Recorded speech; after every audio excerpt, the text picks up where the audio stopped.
Hello. Hello. Hello.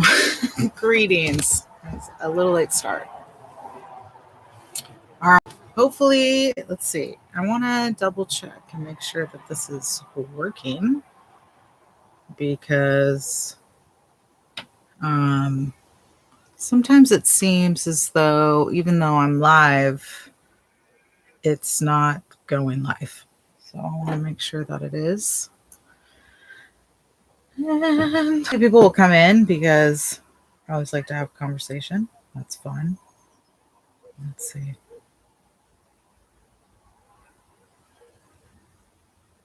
It looks like it. It's just showing me watching. Okay. So hopefully this is working. And then it's showing that it's live and people will join in.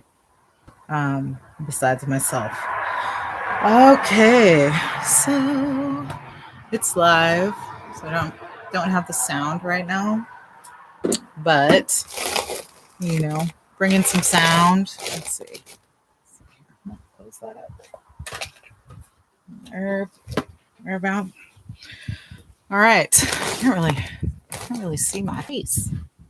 I can get him. There we go. All right. Okay. Greetings. All right. It's a big day today. So I wanted to start with the 9-day calendar because we're entering into the eclipse. And we have been in the eclipse season and talk about the moon eclipse. I'm not sure if we'll be able to see it because I think it's happening during the daytime. So that's interesting. And it starts in about, it might have already started, but it starts in about 2 hours here, I think, on the West Coast. I don't know, but it's happening. Okay, the eclipse. And then let me know if this cuts out, if you can hear me okay, all that, let me know. So today on the 9-day calendar would be Uranus. And we're having the full moon and we're having the eclipse. And Uranus is supposed to be quote unquote auspicious. All right, thanks. However, with the eclipse we just had and the energies that I've seen is that some of what we've been taught is actually, as we're recognizing, been reversed. So we are being asked to check into those parts of these intuitions and these events. Check in. Is it really auspicious? Well, it is technically on the 9-day calendar. It would be the 7th day. And well, when it comes to your own intuition, do what you do. If you're witchy and or I should say magical, then use this energy because it's a big deal. And if you're intuited to use the energy differently, then use it that way. The full moon in itself has so much to show us.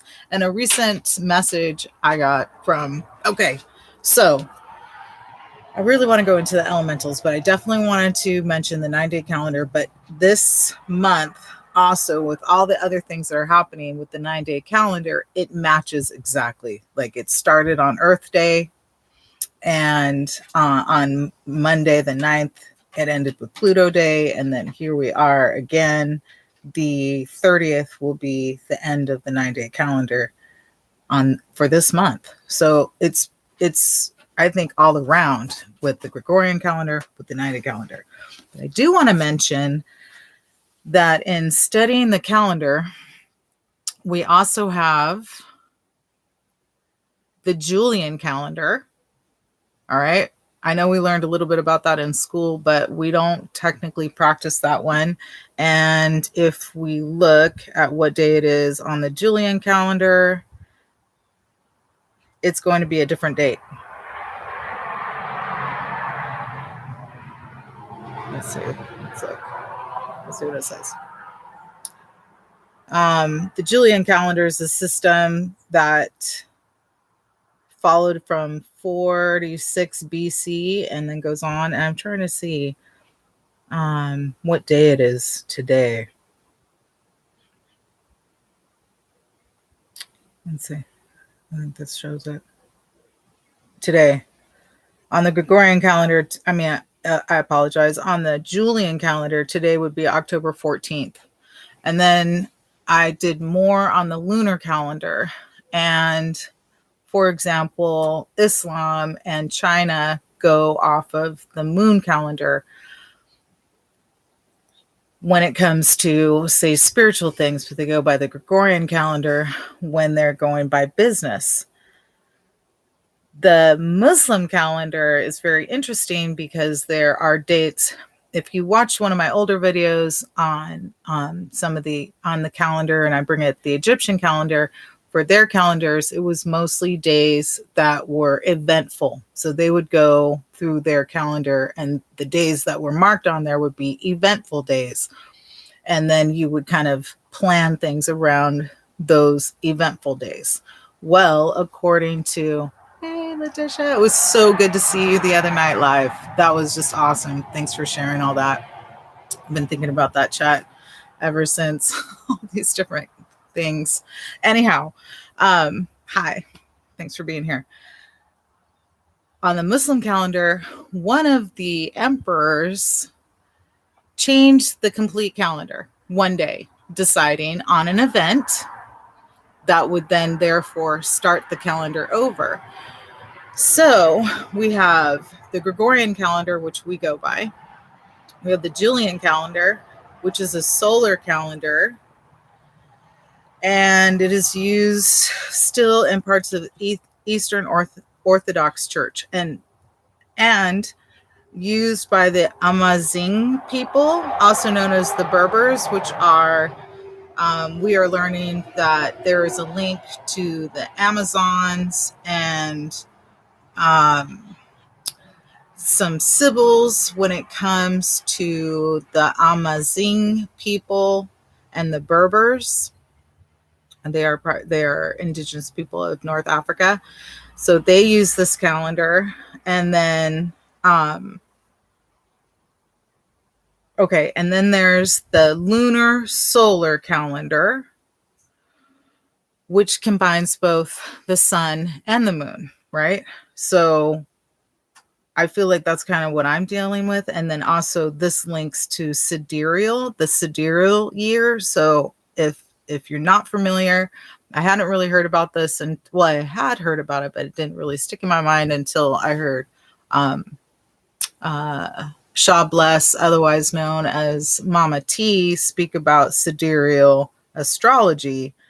But this is another calendar that is used. So we're talking about like 4 different calendars that are used in religion around the world and for the peoples that we're not privy to.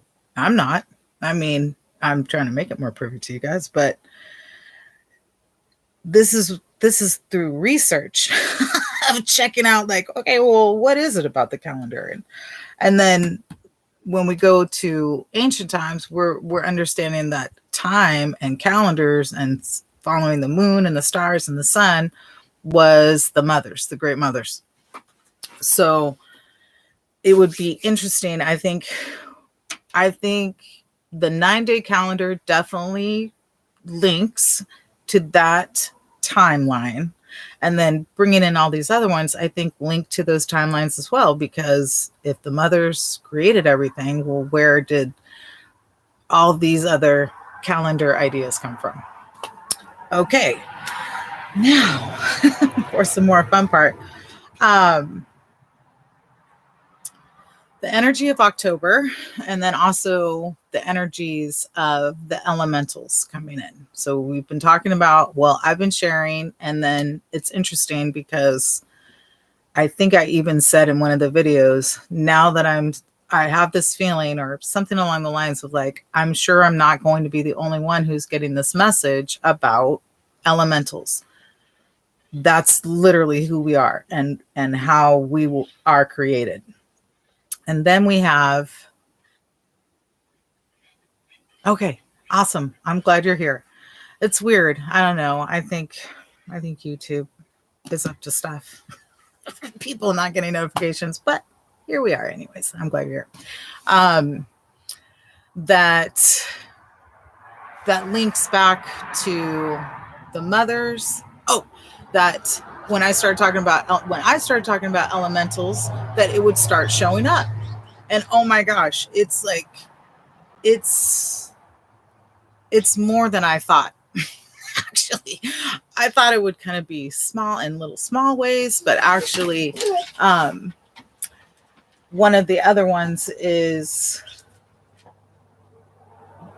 one of the other people I watch on YouTube is reading a book that was written in the 70s, and it feels like she wrote the book, good evening, to for this time, because she's speaking specifically to women, and she's speaking specifically about our elemental magic, our elemental essence. So we're in October, and October has a lot of just magical energy. And this is something I think a lot of people have been aware of for a long time, and I've definitely been aware of that in my own life.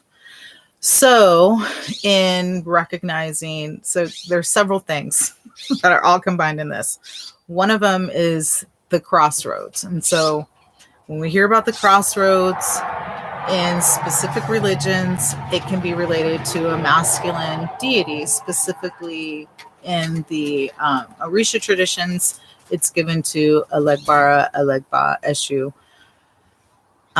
for ceremony. And I had been reading a book that encouraged bringing this practice in for ritual, so to speak.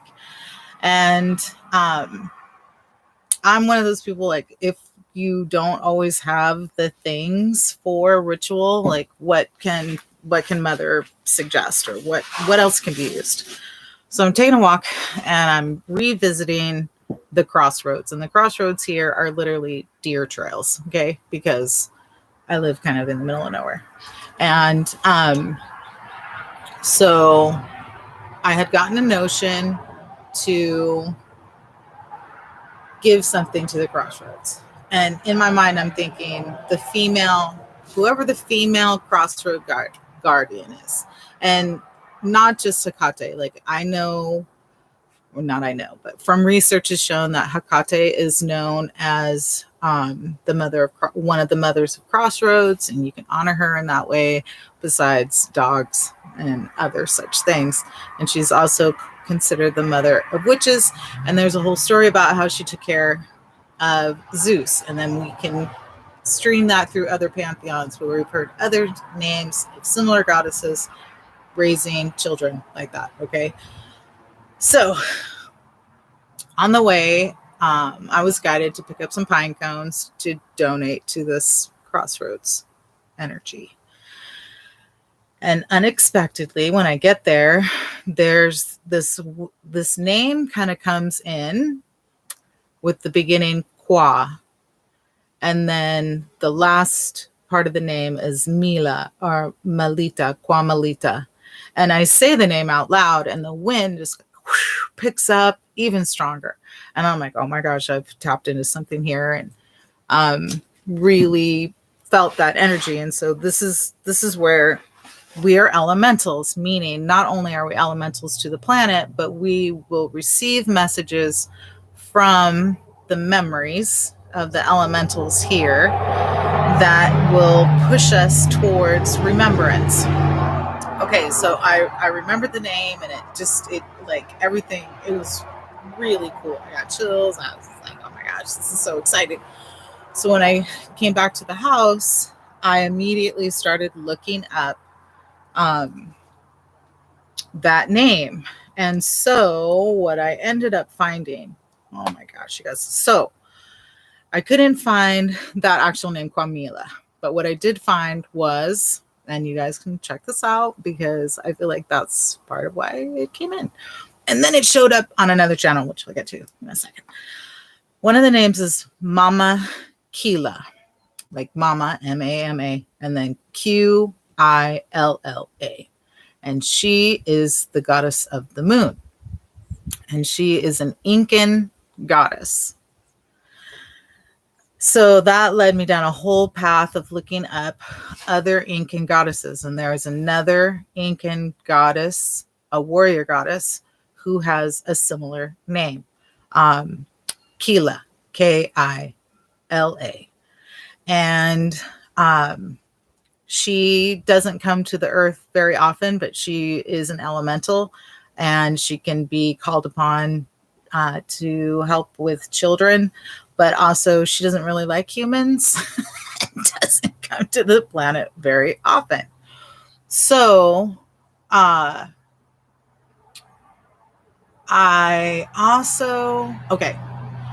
so then the next day, another person that I follow on YouTube posted a short video, and it's a gentleman, and he's speaking about the Great Mothers, and he mentions Mama Kila. And I was like, what is happening? Right? That's what's happening.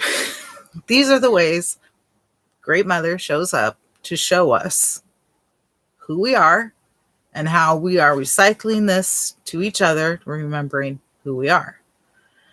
So I floated on that high for a little while. Then I was thinking it. So I'm from California, and I've always had this,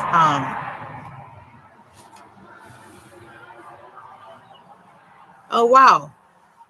Thank you, Dever. Welcome, everybody. Thanks for being here. I agree with that. And then I was watching somebody else. Okay, so then there's this one.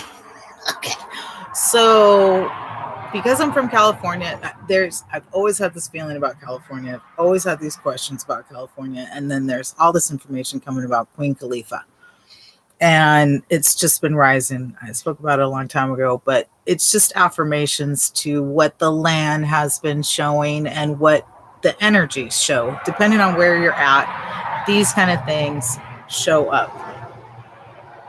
Oh, like the quail. That's a good one. I'm going to look that up. Because it has Kwa in the front. And that's where, when the crossroads, when the name came, that's what it made me think, was like the Kwa for 4.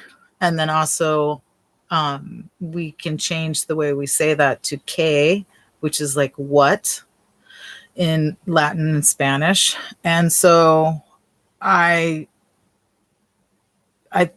wondering, or the message I got was the goddess of 4, or that the name Kwa or 4 comes from these goddesses. Kind of like the message I got, right?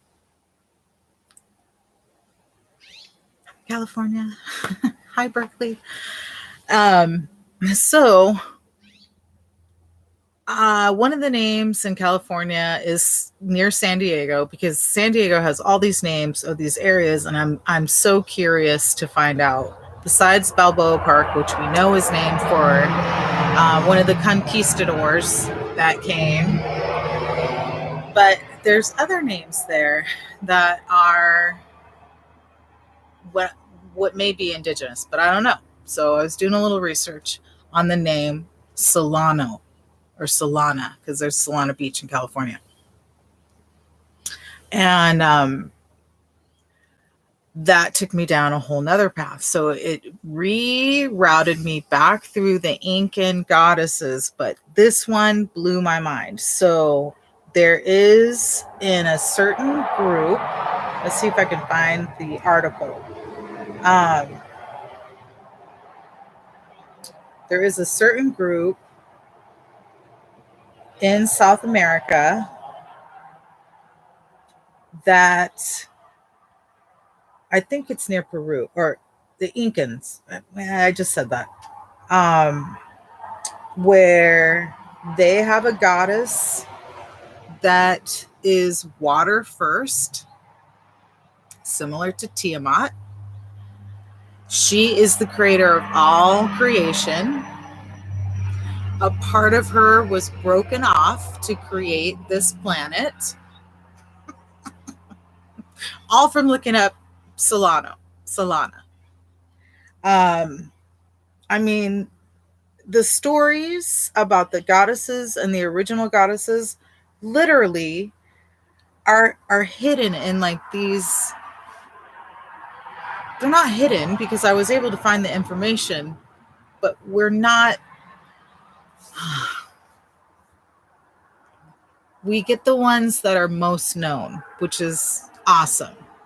And I think that these are why these notions are these moments, and the call to awaken the elementals is to resurface the, say, less known great mothers and great women of time, and these creation stories, because even one of the names in there was like,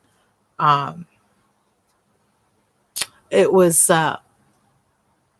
is it Mama Kucha? Maybe. Is that like, maybe the one that came was Mama Quila. So it's like you spelled it Mama Qilla.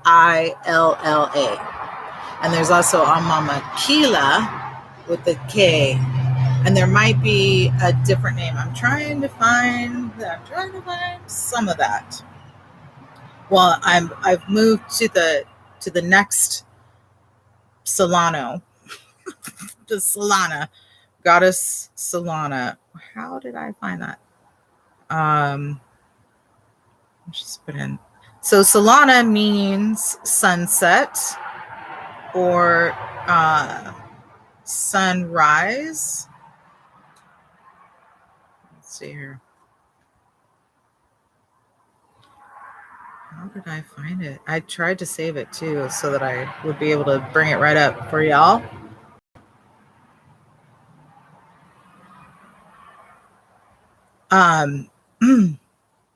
Okay.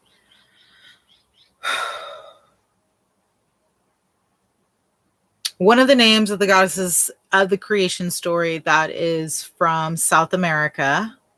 Oh, there we go. I'll put that in. Name was like Wadyu, which is similar to like Wajet. And the descriptions of these deities will be either masked or they will have covering over their heads, very similar to the Kachinas and the Orishas.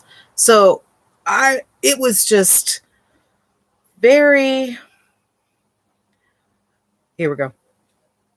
And that's one of the pictures.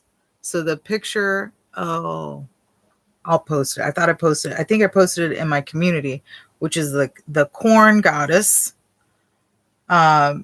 showed up. I think it's this one. It's this one. I visited.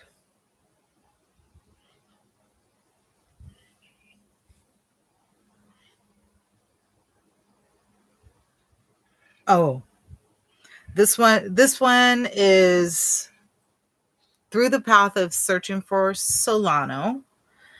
I came across Est Centennial, Native American goddess of change. She's Apache and Navajo. She's a goddess of turquoise. Her wife is the sun. She is the sister of the moon. And I just found this, kind of like, it already kind of went down. Her story begins with Estian, the first woman in the Apache creation story. Estian, which is spelled similar to Astarte or east.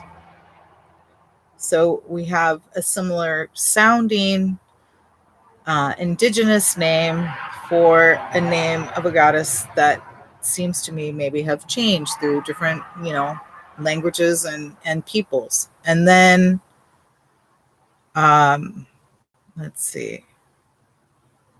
Oh, she is called upon she's considered the goddess of change and renewal. So you can call on her to renew yourself. Let's see. And then There was something else I pulled up. This one. Female divinity in South America. I will share this in my community because it's a long article. But I'm going to read this first part for you all. First, there was the sea. All was dark. There was no sun, no moon, nor people, animals, or plants. Only the sea was everywhere. The sea was the mother. She was water and water in every direction, and she was river, pool, waterfall, and sea. And so she was everywhere. So at the beginning, only the mother was. She was named Golachvanag. So these are so say the matrilineal Kogi people of Santa Marta, of the Santa Marta Mountains of Colombia. So I apologize. This is Colombian. And descendants of the glittering Tartonia civilization. And they base their entire cosmology on a primordial mother essence from whom everything originates. In the darkness, she is the unborn and eternal source. She is the mother of songs. And it continues. I mean, it's a long article, like I said. And so what Wayui elders, and the way that it's spelled, Wayuu, brought to me like Wajet, a similar story or similar looking spelling is really, really what it is. But I'll share this on my community for y'all. If you want to check it out, it just goes on and on because it is the feminine divinity stories of South America. Let's see.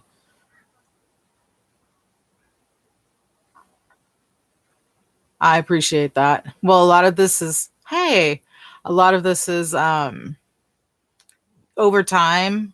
You know, a lot of this is over time. Some of this is downloads and shares reflected from other people.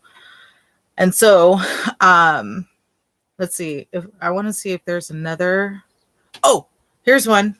The goddess Dobi Iba. Does that sound a little bit like Deborah? Has this been, and then we're getting linked stories that, well, I've said this before. I feel this now. The land feels like it affirms it, that a lot of the biblical stories happened over here. And so are these some of the original names that also got changed? It does, huh?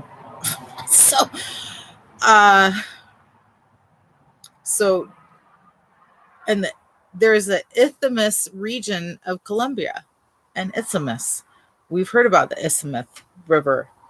But this is a house of Dobiiba, was a temple full of gold and precious stones, said to be guarded by a puma. People would go to her for information. Oh, that's right. Okay. So in these research, so same with Mama Kila.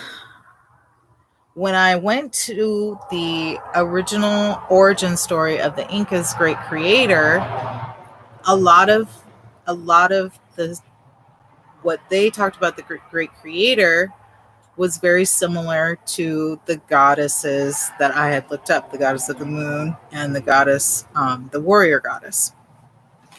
However, even in the descriptions, and some of the descriptions from people who are reporting back about these religions and these stories, creation stories, they mention gender.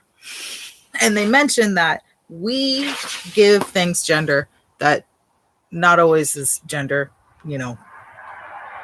put upon us, although we live in a world that we see this, right? Well, the reason why they had decided that the creator god for the Incas was male is because they were described as having a beard. So I went down a whole path on women with beards. Y'all should check that out because it is very interesting how the past peoples looked at women with beards. In some cultures, it was considered how people might consider it today, like ugly or like a punishment of some sort. Barnum and Bailey made a lot of money off of these type of people, but there are other stories where they're highly revered. They are in religious positions and they are given certain privileges that men would have, that wouldn't have been given to them had they not had a beard. And Mama Zagbe talks about this. There are, and then we look at certain deities in the Egyptian pantheon and in other pantheons where they speak about how they can. Obatala is supposed to be able to change gender. Odin was able to change gender. So does that actually mean that these were actually originally female deities that decided to change into male deities? And that's another part of some of these South American original origin stories. They will talk about how these goddesses are able to change gender and change even species. Some of them are able to change themselves into different animals. And one of the stories talks about how there's a giant tree that roots everything together.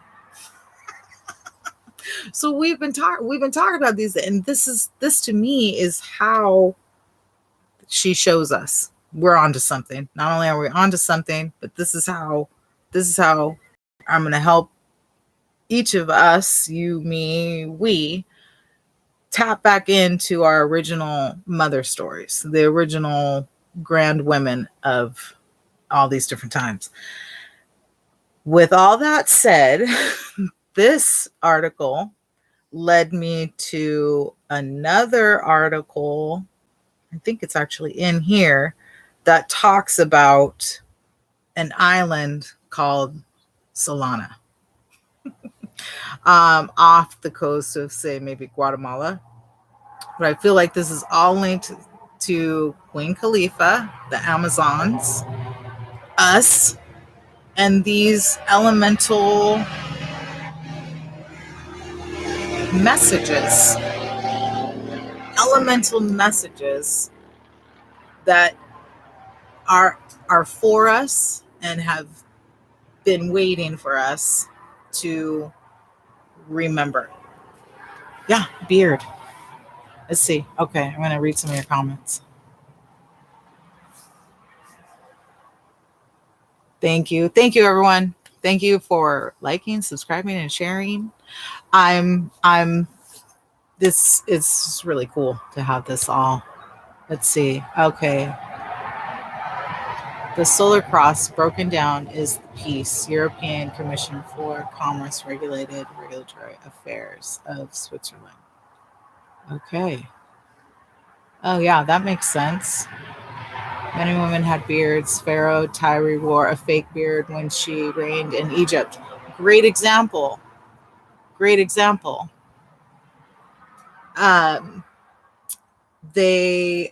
There are also descriptions about how the Dogon one will dress like a male and one will dress like a female, will dress like a male, and a male will dress like a female. And yes, you will see beards that are attached to the feminine divines. Where did this come from? It came from somewhere. It must be, I mean, in some of the stories of the bearded women, they're married and they have children, and they are bearded. So, and they are looked up highly. So, and wouldn't it? I mean, this is with all of the patriarchal patternings. Wouldn't that just kind of blow it? Kind of in a different direction if the history let us understand that many of these beings, these deities, not only just deities, but they were beings, were women with beards, not men. And I do believe Mama Zagbe talks about the Sumerian examples, and some of the Egyptian examples are actually, and I would guess South American would be actually women with beards. So, okay, I think is there something else I want to talk about too? Anybody have any questions?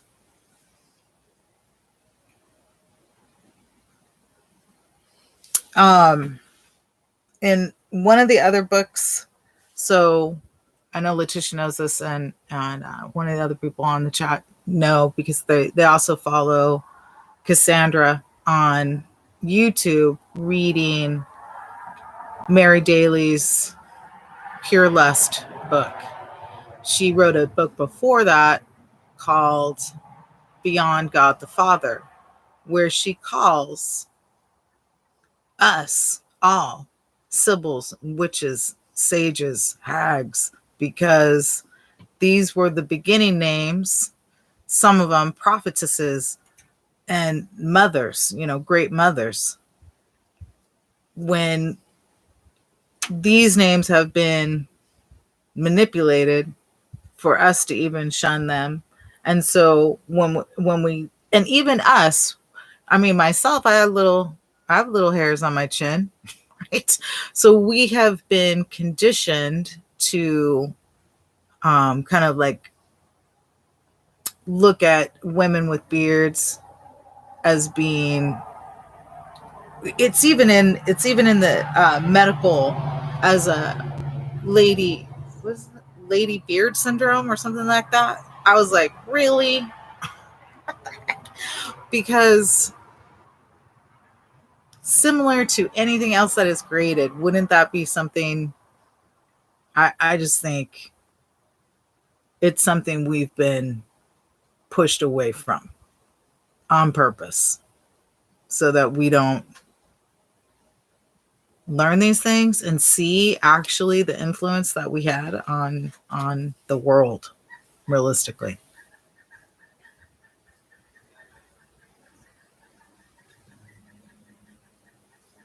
Do I know the history of puberty?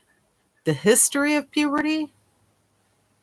You mean like where we came up with that name? Okay, let me keep reading. Many women have breasts. Oh yeah, beard too. I read that part. Thank you. I'm glad you're here. I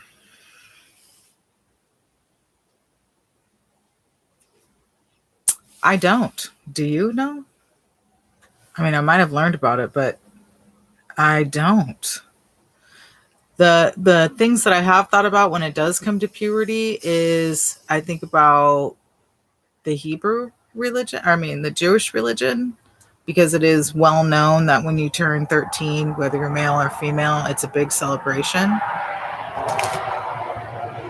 Right. We wax our mustache. Like, it's a big, like, you have a mustache, and you have a unibrow, or, and plenty of women, in one of the stories that I read, yes. Well, I heard polycystic ovary. Okay, I'm jumping around. Let me go to the first one. In some of the stories of the women's with beards, one of the women shaved her beard when she was, it's actually a great story, shaved her beard when she was first married, went to one of the Barnum and Bailey circuses, saw a bearded lady, bet her husband that she could grow a longer beard than him, and she won, and then became a part of Barnum and Bailey. Yeah, they say it's a hormone imbalance, but that's stating that the woman without the beard would be the correct woman, right? This is from, in what I'm guessing is, like, this is a male dominated medical field. This is a male dominated history field. So would they come up with a, like,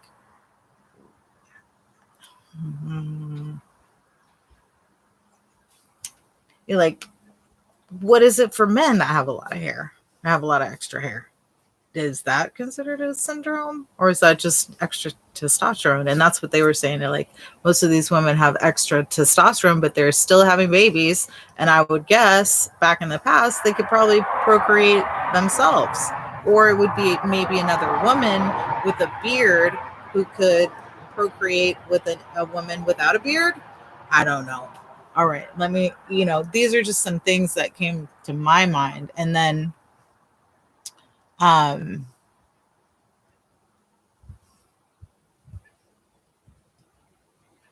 well, okay, so Tracia Lee, 50 Lee.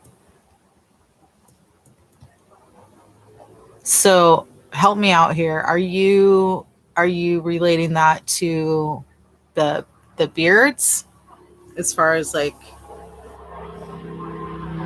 because maybe I need to take a little um,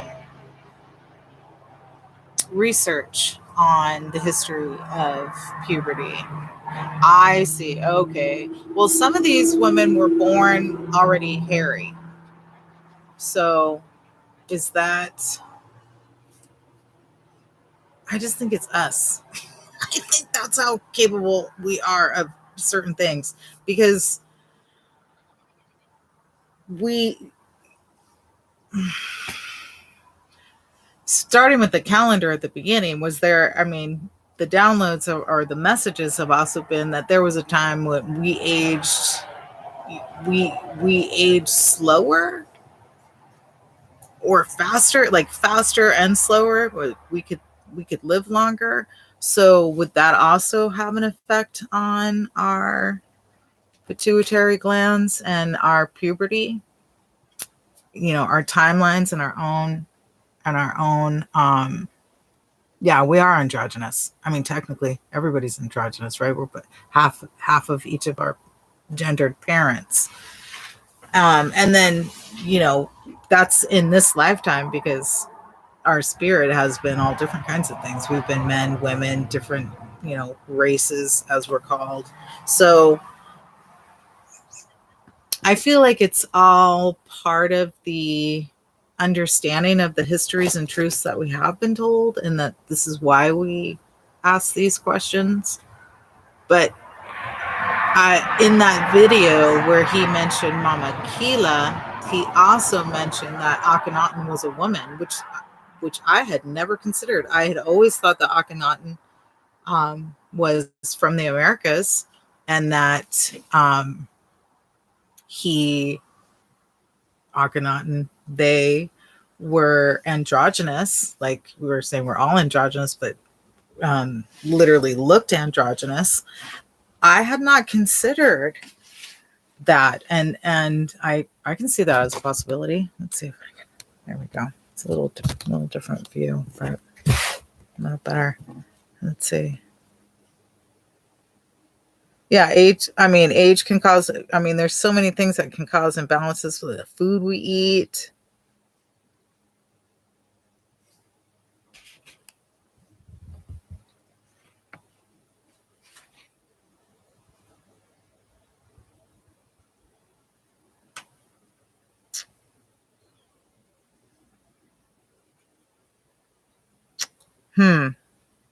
I don't know what that means.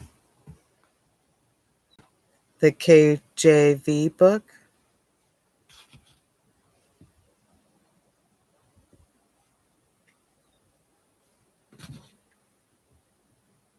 Interesting. So Raquel wrote, I read back in Egypt, a lady queen would wear a beard so that the people of that time would respect her and follow her lead, and she would dress like the king. Or was that the original? Right? Is that the original? So, and thanks. And then I was watching Kimero Ahau, or Kimiero Ahau, and he was doing a video, and somebody in the comments was speaking about how these were matriarchal groups and that she had gotten the message that it's time to bring the true history because a lot of the history we've been told is incorrect. And I thought, we don't even, I didn't talk to her. You know what I mean? She's learning and getting similar messages that many of us are getting about the divine mothers, about her story being needing to be, brought about, and these kind of conversations. Like, yeah, I need to look into that. We don't know a lot about our bodies. I'm always talking about how we need to learn more about our bodies. I need to learn more about the pituitary gland and the history of King James version. Thank you. Absolutely. So if those who understand the magic of thought and how thought creates things, and you create a book that is free for everyone to read and then proselytize off of, so to speak, then it can actually create those things that are written. I mean, this is when we talk about like magic, we talk about like be careful what you say and be careful what you write and how you're thinking. But if you actually have a systemized, programmed book that everyone can read to ingest this programming and then regurgitate it out to the community, we're not even integrated. This is why we're here. Like, don't ask questions and don't question this information. Because why? Because they want to tell you that, oh, and in that there is a saint that was crucified that looks very similar to our projected description of what Jesus, has been projected as. And it's a very unique name.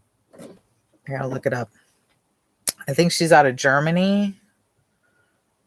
But if you put in women with beards or famous women with beards, a lot of this information will come up. Let's see. Okay, let's see.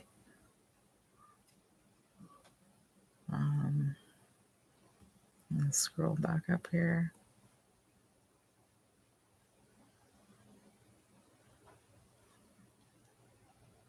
Oh, sure. Right. And a lot of women have facial hair already. We're supposed to have hair. We're supposed to have hair. It's the like the bearded part that gets one, like we wonder. Yeah, we need to know what we are and who we are. And in a lot of these oh yeah, let's see. The great goddess of Teotihuacan, Teotihuacan.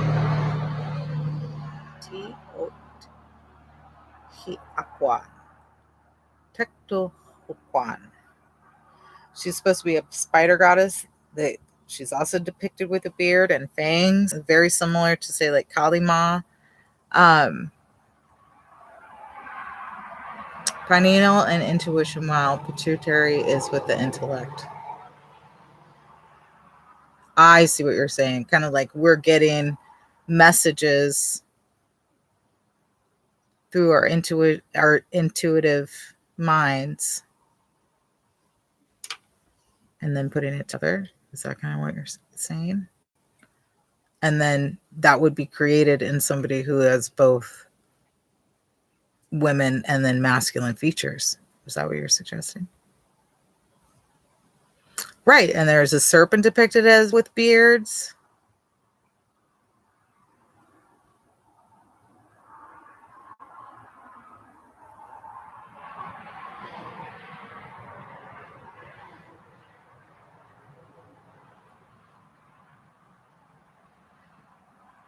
Sure.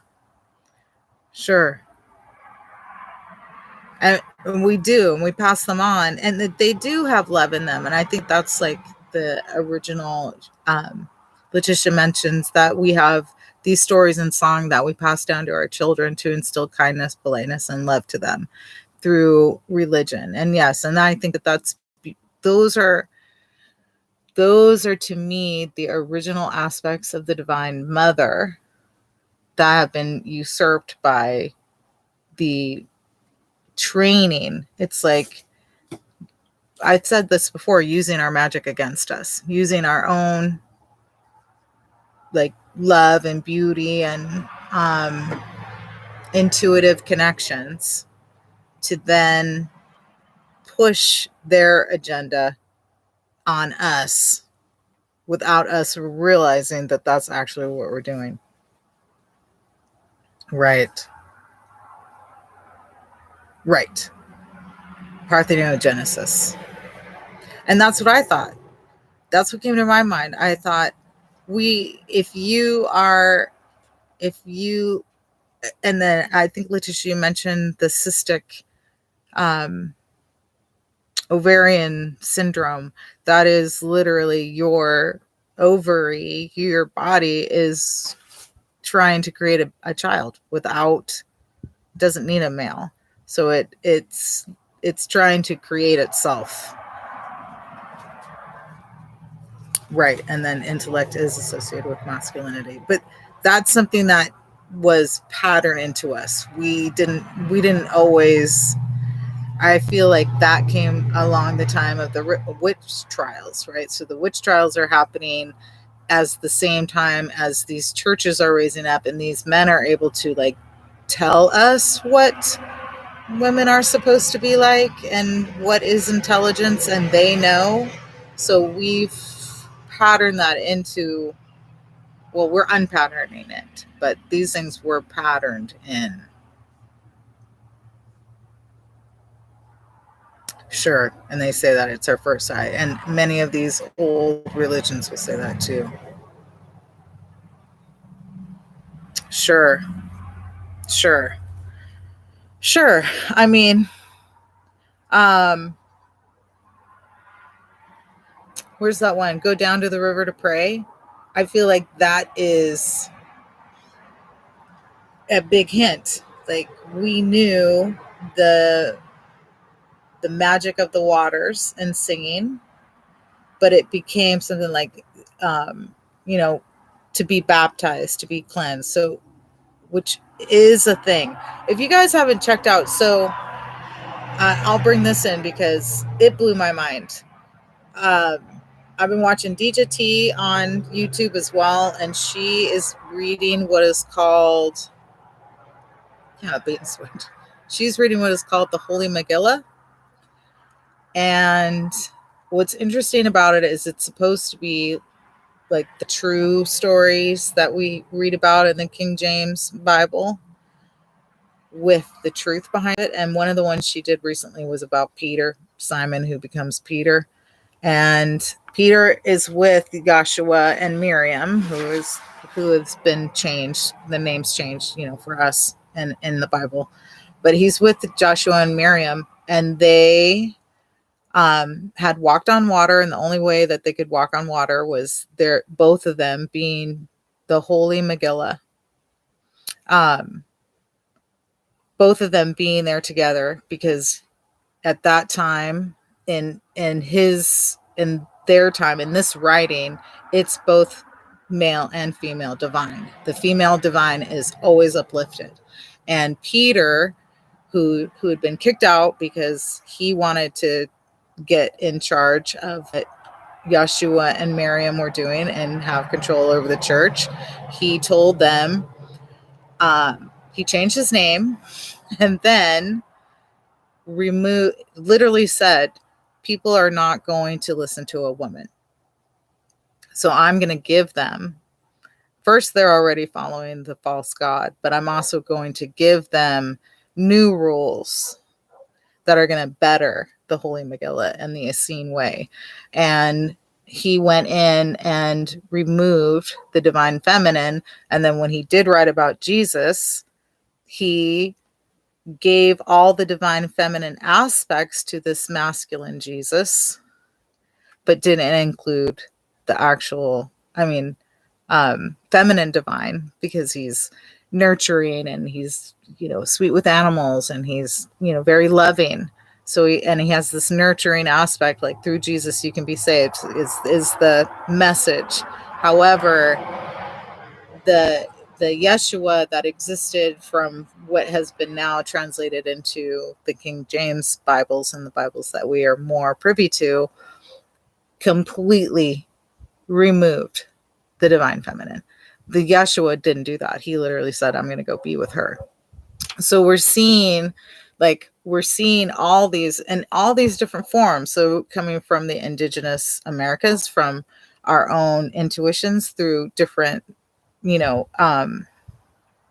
technologies and stories and informations coming out, letting us know that there's no balance without the feminine divine, and there's no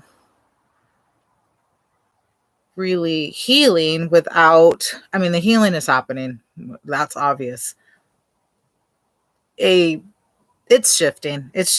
And this is how it's happening, is through questioning, through research, through our own experiences of our connection to the elements and to the great mother, or to the great divine, and understanding our own connections to these things, and then bringing it out and sharing it with people. Yeah, check her out. Some of it is like, for me, I had to listen a couple of times, because she'll read some parts out in some of her older videos. She's reading some parts out of the original Bible, or not original, but the one that we're shown, and then parts out of the Holy Megillah. And there's two Solomons, there's two Delilahs, there's two Shebas, what those mean, what they did. Yeshua never spoke down about sex. Sex was never something to be ashamed of. And Magillah.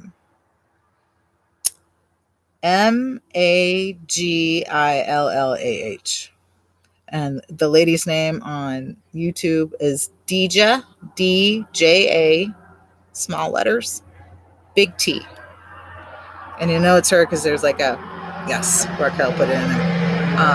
It's her because she has a rainbow colored symbol background. But it breaks it down. And Yeshua, their purpose was vegetarianism and spirituality, like loving each other, bringing the energies of the divine feminine, the divine masculine, and healing through food. And this has been completely changed and monopolized. So that is most of my share for today, unless you guys have any more questions. But I really wanted to share about those goddesses. And then before we go, I brought out so some of the books I've recently acquired, besides Beyond God the Father, which is also written by Mary Daly, if you want to check that out. It's a little smaller, but it also gives kind of like a preface as to where she started going with all the books she wrote after that. And if you've been listening, like, she is mind-blowing, and it's enriching and kind of like a little depressing. Interesting. Yes, there is two Solomons. One is the real Solomon. That's the one who is in a scene. And then there's the Solomon that we know about, who had harems of wives, and oh my gosh. Anyhow, so one of the, besides the Mary Daly books,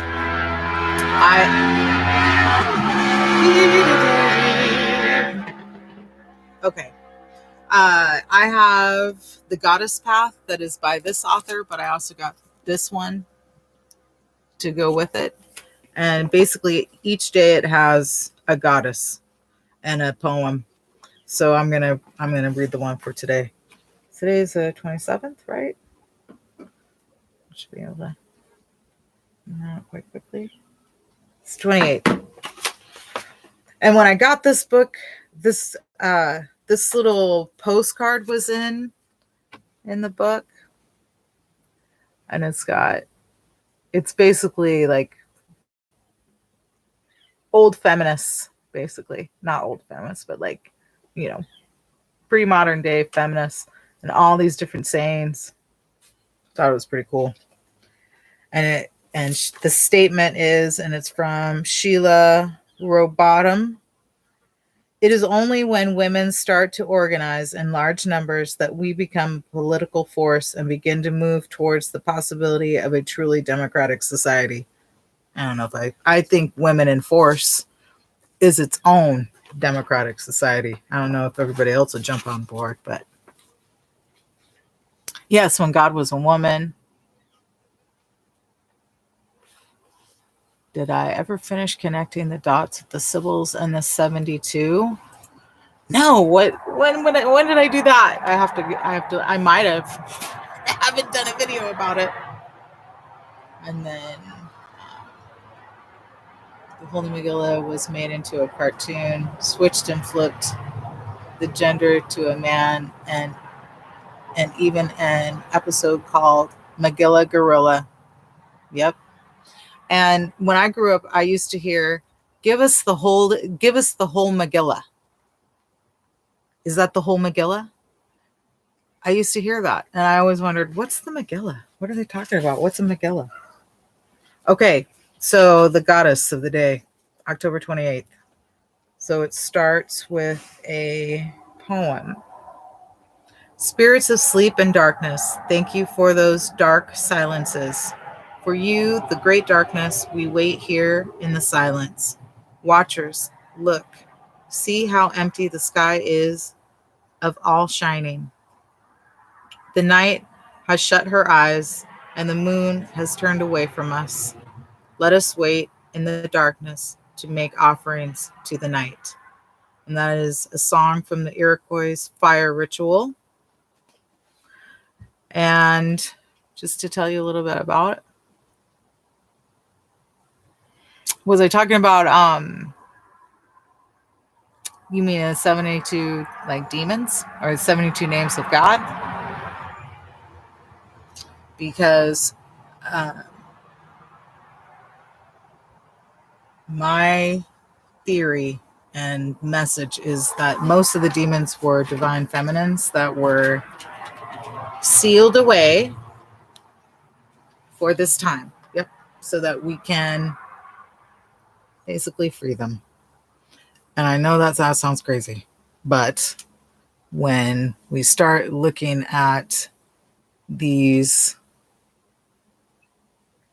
quote unquote demons, many of them are female or have been changed from being female to male, and once had these wonderful magic. Basically, some of them are quite loving. And you're like, okay, who's been telling us all this stuff about demons? And then the major demons that we hear about, like Lucifer, Satan, Beelzebub, a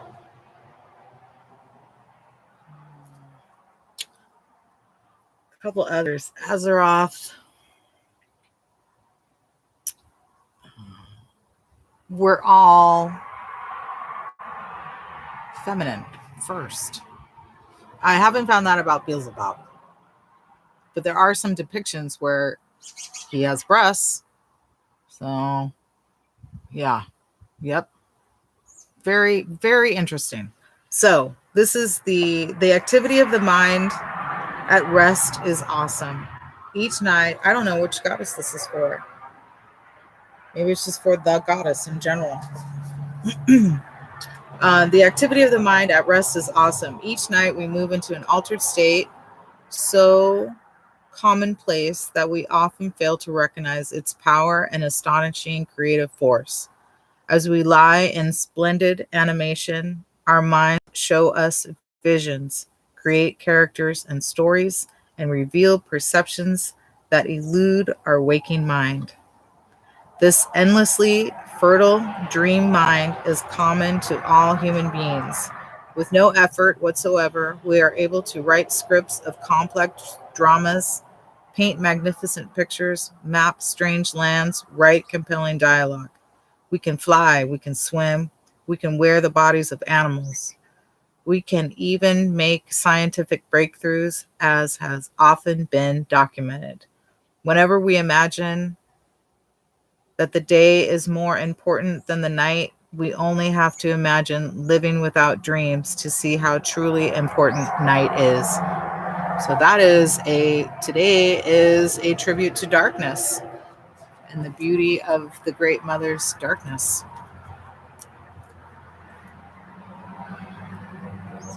Okay. Diver Shibran says, our body consists of 72,000 nadis, or channels. Yes.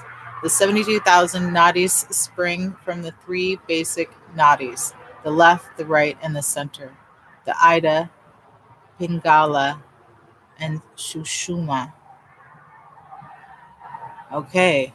So that's helping me with those, like the belly button. I gotta look this up. I gotta take a picture because the live's not gonna be anymore. So I'm gonna take a picture so I can look this up.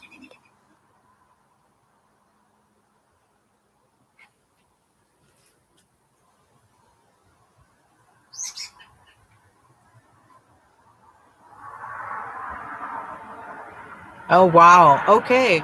Well, when I first heard that about the demons and Paimon, it's called the Hereditary. Is it super scary? I get freaked out about. Or are you talking about? Well, Pan. Pan is another one. Um, but I've also noticed, like in more recent movies, especially with like the Avengers and stuff, the women are becoming bad. Like anything witchy or dark is bad. I guess maybe with Maleficent that changed a little bit, but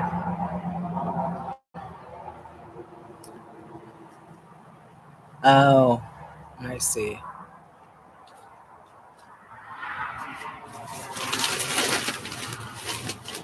So yeah, I guess so. I would see that. I could see that. But yeah, um, just that we as women have been misled from our true, like, glorious selves and mothers and ancestors. And I feel like we are seeing and bringing it back, and it's being shown to each one of us in our own unique ways, in different ways. And then some of us match and some of us are different, but I think it's pretty amazing. And then yeah, I'm going to look up some of these information. So thank you also for sharing with me some things I need to consider and learn more about. All right. Until next time, enjoy the energies of the eclipse and the full moon and yourselves. And until next time, thank you. I enjoyed it too.